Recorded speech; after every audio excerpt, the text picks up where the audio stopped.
में मुख्य रूप से लगभग 5,787 सिपाहियों को एएसआई बनाया गया था, 5,097 एएसआई को दरोगा बनाया गया था और 905 दरोगा को इंस्पेक्टर बनाया गया था। ये सब कार्रवाई हमने पिछले साल 1.5 सालों में कर दी।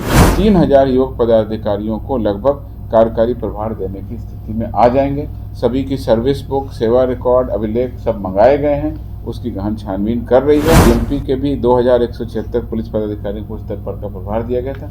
उनको भी कहा गया कि आप जो हमारे बीएसएफ हैं उनके पदाधिकारियों को वे अपने स्तर से कार्यकारी प्रभार दें। तो कुल मिलाकर के पुलिस कर्मियों के मनोबल, कल्याण और पुलिस संगठन के लिए बहुत आवश्यक 5 जो आईपीएस पदाधिकारी अलॉट हुए हैं बिहार में, उसमें 4 महिला पदाधिकारी।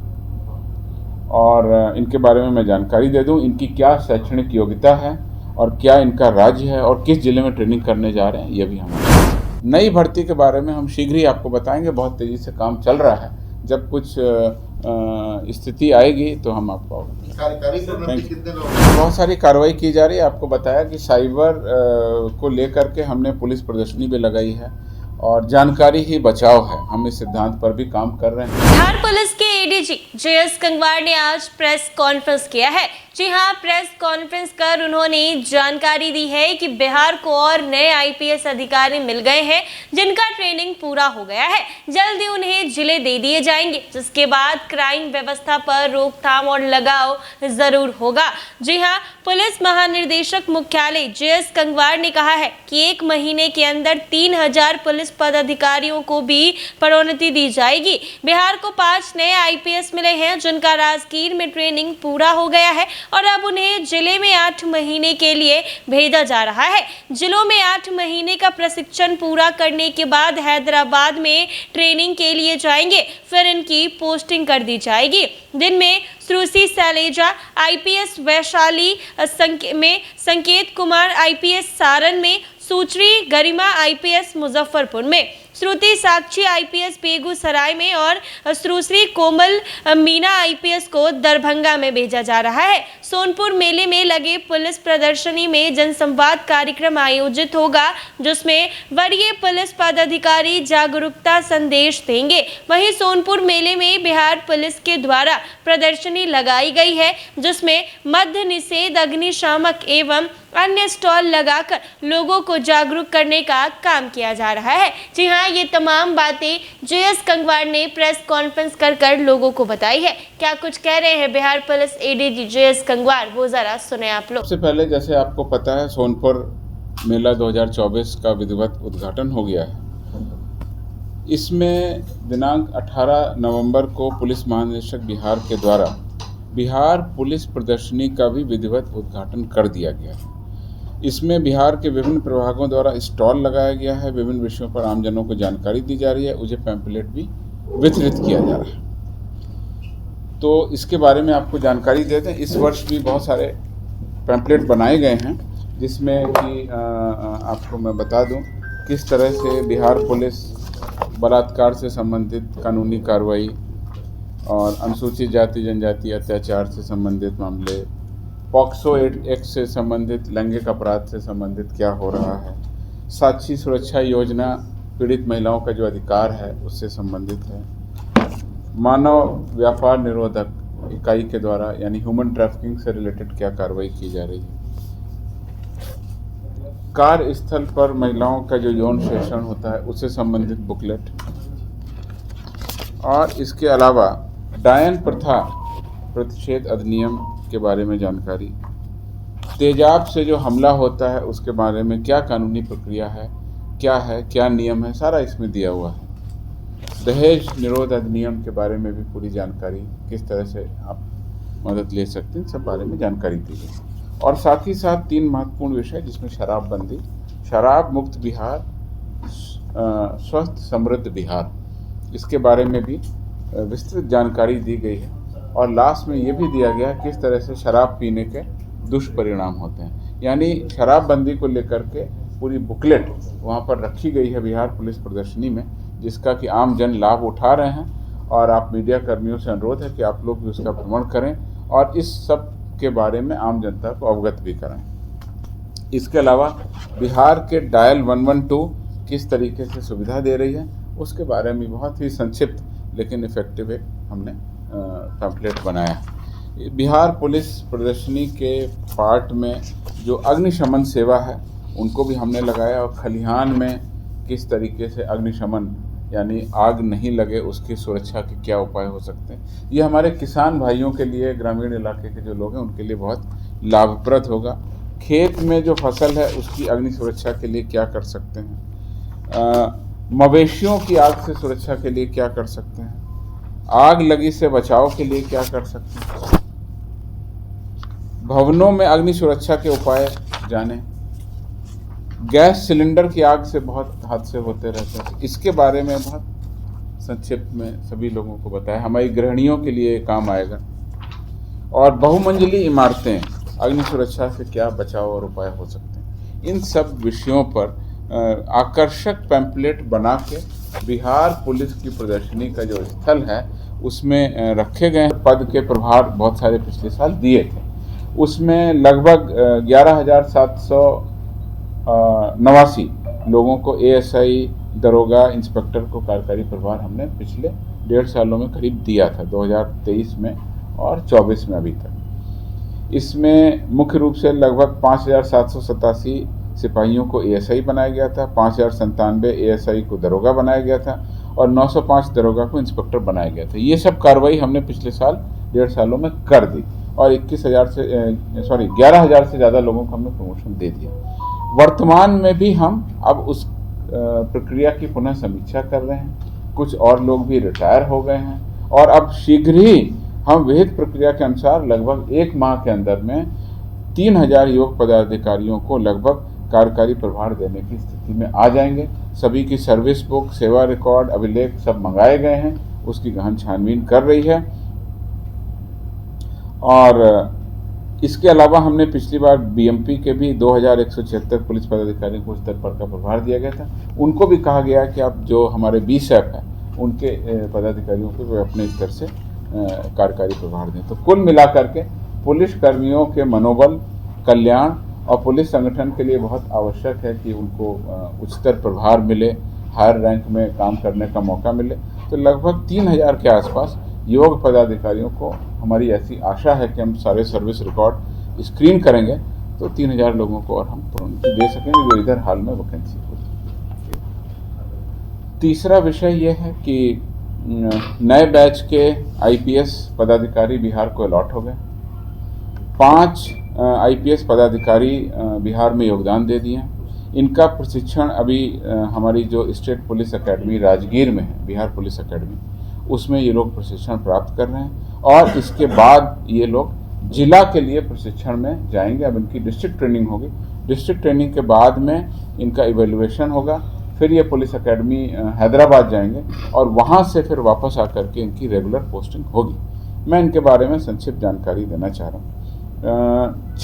5 जो आईपीएस पदाधिकारी अलॉट हुए हैं बिहार में, उसमें 4 महिला पदाधिकारी, और इनके बारे में मैं जानकारी दे दूं, इनकी क्या शैक्षणिक योग्यता है और क्या इनका राज्य है और किस जिले में ट्रेनिंग करने जा रहे हैं, ये भी हम बताते हैं। पहले पर हैं सुश्री शैलजा, ये बिहार की हैं, इनको वैशाली जिला ट्रेनिंग के लिए आवंटित किया गया है। इन्होंने बीए ऑनर्स हिस्ट्री किया है Saint Stephen's College Delhi University से। दूसरे नंबर पर श्री संकेत कुमार, ये बिहार के हैं, इनको सारण जिला में ट्रेनिंग के लिए भेजा जा रहा है। बीटेक मैकेनिकल एनआईटी पटना के पास आउट हैं। तीसरे नंबर पर सुश्री गरिमा, ये हरियाणा से हैं, इनको मुजफ्फरपुर ट्रेनिंग के लिए भेजा जा रहा है। इन्होंने एमएससी टेक किया है इंफॉर्मेशन सिस्टम्स में और बी फार्मा इन्होंने ऑनर्स किया था बिट्स पिलानी से, ये हरियाणा की हैं। चौथे नंबर पर हैं साक्षी, इनका नाम है साक्षी, इन्होंने बीटेक एंड इलेक्ट्रॉनिक्स किया है एकेटीयू लखनऊ से, ये बिहार की हैं और उनको बेगूसराय ट्रेनिंग के लिए भेजा जा रहा है। 5वें नंबर पर सुश्री कोमल मीणा, इन्होंने बीएससी जूलॉजी किया है किरोड़ीमल कॉलेज दिल्ली यूनिवर्सिटी से, ये इनका दिल्ली घर है और ये इनको दरभंगा ट्रेनिंग के लिए भेजा जा रहा है।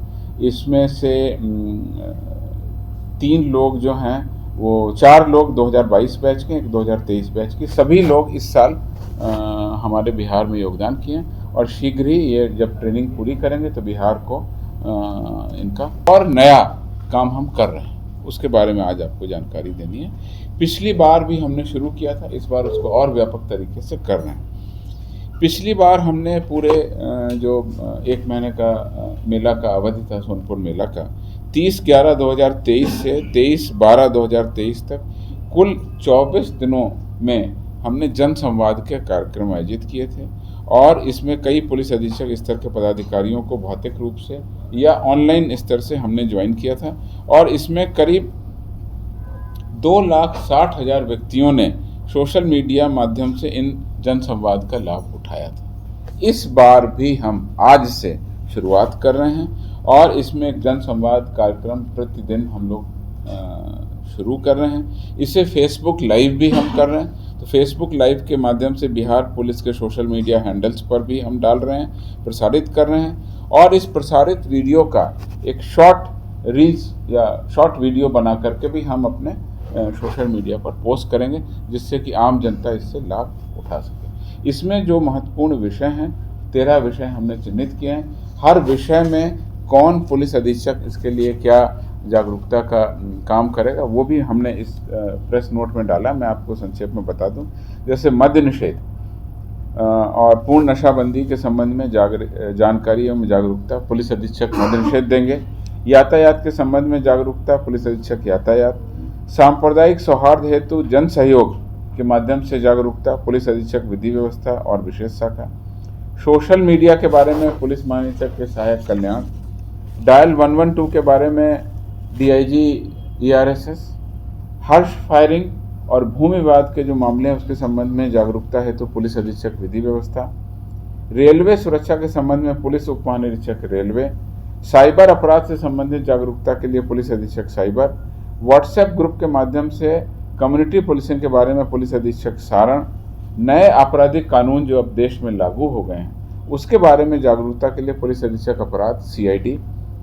महिलाओं एवं बच्चों से संबंधित अपराध के लिए पुलिस अधीक्षक कमजोर वर्ग। यातायात के संबंध में जागरूकता के लिए पुलिस अधीक्षक यातायात। सांप्रदायिक सौहार्द हेतु जन सहयोग के लिए पुलिस अधीक्षक विधि व्यवस्था और विशेष शाखा को हमने नामित किया है। ये लोग या तो वहाँ पहुँचकर जन संवाद करेंगे या अगर नहीं पहुँचते हैं तो अन्य प्रकार से ये फेसबुक लाइव पर आएंगे और आम जनता इससे जुड़ सकती है। मेरा अनुरोध है कि ये प्रेस नोट को आप प्रसारित करें, जिससे आम जनता जो दूर बैठी हुई है वह जो सोनपुर मेला नहीं पहुंच सकती है, विभिन्न जो 13 जन उपयोगी विषय हैं उस पर संबंधित जो एक्सपर्ट हैं उनसे सुन सके और लाभ उठा देंगे। जैसा कि आप लोगों को कल सिपाही भर्ती बोर्ड के अध्यक्ष जी ने बताया था, उन्होंने शेड्यूल जारी कर दिया है और ये अब फिजिकल का शेड्यूल है। फिजिकल सिलसिलेवार तरीके से अपनी तिथि के अनुसार कैंडिडेट उनके वेबसाइट पर जाएं, अपना एक पत्र है उसको डाउनलोड करें। डाउनलोड करने के बाद ही उनको वहाँ फिजिकल के लिए एडमिशन मिलेगा। अपनी तिथि को जाएं और उसमें बाकायदा भाग लें। अब ये लगातार चलेगी, उसके बाद में फिर एवेल्युएट किया जाएगा, रिजल्ट निकाला जाएगा। नई भर्ती के बारे में हम शीघ्र ही आपको बताएंगे, बहुत तेज़ी से काम चल रहा है। जब कुछ स्थिति आएगी तो हम आपको कितने लोगों को देने जा रहे हैं? करीब 3,000 लोगों, करीब 3,000 लोगों का अलग अलग रैंक में है। मैंने जानकारी दे दी, 1 महीने के अंदर में हमारी उम्मीद है कि हम सबको दे देंगे। सर, साइबर की घटनाएं लगातार बढ़ रही है, वहाँ पे मैन पावर की कमी काफ़ी है, उसको लेकर के प्रशासनिक स्तर से क्या किया जा रहा है? देखिए, बहुत सारी कार्रवाई की जा रही है। आपको बताया कि साइबर को लेकर के हमने पुलिस प्रदर्शनी भी लगाई है और जानकारी ही बचाव है, हम इस सिद्धांत पर भी काम कर रहे हैं और जितनी जानकारी होगी उतनी ज़्यादा इलेक्ट्रॉनिक माध्यम से, सोशल मीडिया के माध्यम से, पैम्फलेट के माध्यम से प्रचार करना, जागरूकता करना। क्योंकि ये देखा गया है कि बहुत सारे पढ़े लिखे लोग भी कई बार इसका शिकार बन जाते हैं और छोटी छोटी असावधानियां ही इसमें कारण बनती हैं। जो कांड दर्ज होते हैं उसके लिए 1930 हमारी साइबर हेल्पलाइन है, उसमें लगातार जो कंप्लेन आती है उसका हम अनुश्रवण करते हैं और उन पर कार्रवाई करने, रिस्पांस देने में बिहार देश के पहले और दूसरे स्थान पर रहता है। तो हमारा रिस्पांस मैकेनिज्म भी बहुत अच्छा है। कांडों के इन्वेस्टिगेशन के लिए साइबर थानों का गठन पिछले साल ही हर जिले में कर दिया गया था। उन जिलों में जो साइबर थाना है उसमें इन्वेस्टिगेशन किया जाता है। उनके जो IO हैं उनको लगातार हायर ट्रेनिंग दी जा रही है। लगातार हम लोग केस को क्रैक भी कर रहे हैं। हमारे यहाँ आर्थिक अपराध इकाई जो है इसका नोडल प्रभाग है, लगातार उनके स्तर से कार्रवाई की जा रही है और जहाँ भी जरूरत होगी हम लोग और सुधर थैंक यू। ये कितने दिनों तक जनसंवाद जनसंवाद लगातार चलेगा और एक दो दिन के गैप के बाद में वो फर्स्ट वीक ऑफ दिसंबर तक चलेगा। आपने सुना इन्होंने क्या कहा, साफ तौर पर कहते हुए नजर आए हैं कि बिहार को और नए आईपीएस अधिकारी मिल गए हैं जिनका ट्रेनिंग राजगीर में खत्म हो गया है। इन्हें 8 महीने के लिए जिले दिए जाएंगे, उसके बाद हैदराबाद में ट्रेनिंग के लिए भेजा जाएगा, उसके बाद पूरी तरीके से कमान संभालने के लिए कह दिया जाएगा।